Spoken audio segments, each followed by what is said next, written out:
ধর্ষকের মৃত্যুর আগে ধর্ষিতাকে মৃত্যুবরণ করতে হয়। এটা হচ্ছে আমাদের সোনার বাংলাদেশ। একজন ধর্ষকের জীবনের মূল্যটা এত বেশি যে তাকে ফাঁসির মঞ্চে দাঁড় করা যাবে না।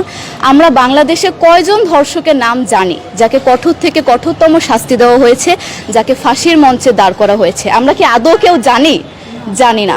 অথচ আমরা কতগুলো যারা ধর্ষিত হয়েছে তাদের নাম জানি, অনেক বড়। এই লিস্ট আসলে অনেক বড়, বলে শেষ করা যাবে না।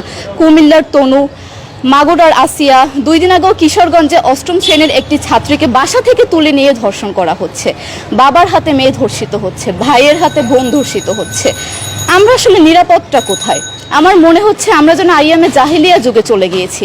মাঝে মধ্যে মনে হয় এর থেকেও খারাপ সময় আছি আমরা, কারণ ওই যুগে মেয়েরা অ্যাটলিস্ট সম্মান নিয়ে মৃত্যুবরণ করতে পারত। জন্মের পরপর জ্যান্ত মাটিতে পুঁতে দেওয়া হতো, আর আমাদের ধর্ষণ করে নির্মমভাবে তারপর মৃত্যুবরণ করতে হচ্ছে।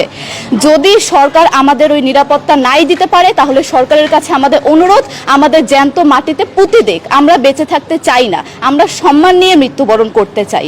আমরা এই দেশে থাকতে চাই না যে এই দেশে আমাদের কোনো নিরাপত্তা নেই, যে এই দেশে রাস্তা দিয়ে হাঁটলে আমাদের মধ্যে একটা আতঙ্ক কাজ করে, কখন কি না কি হয়ে যায়।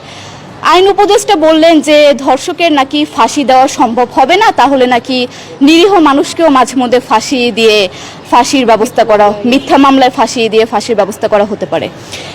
আইন উপদেষ্টার কাছে আমার প্রশ্ন, আল্লাহ না করুক আজকে যদি আপনার কাছের কেউ, আপনার বোন অথবা আপনার স্ত্রী অথবা আপনার মেয়ের সাথে যদি এরকম কোনো কিছু হতো, আপনি কি আসলে এটা বলতে পারতেন যে না, ধর্ষককে ফাঁসি দেওয়া যাবে না?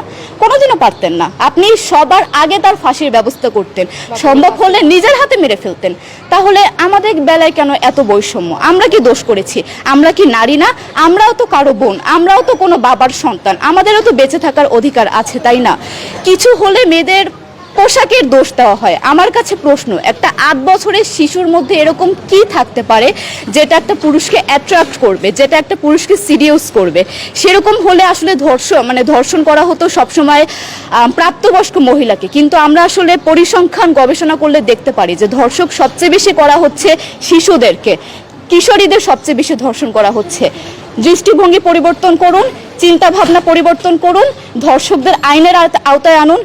যদি আইন উপদেষ্টা অথবা প্রশাসন যদি ধর্ষকদের শাস্তির ব্যবস্থা না করতে পারে, আমাদের হাতে তুলে দেন, আমরা নিজেদের হাতে শাস্তি দিয়ে দিতে পারবো। এই সাহস আমাদের মধ্যে আছে।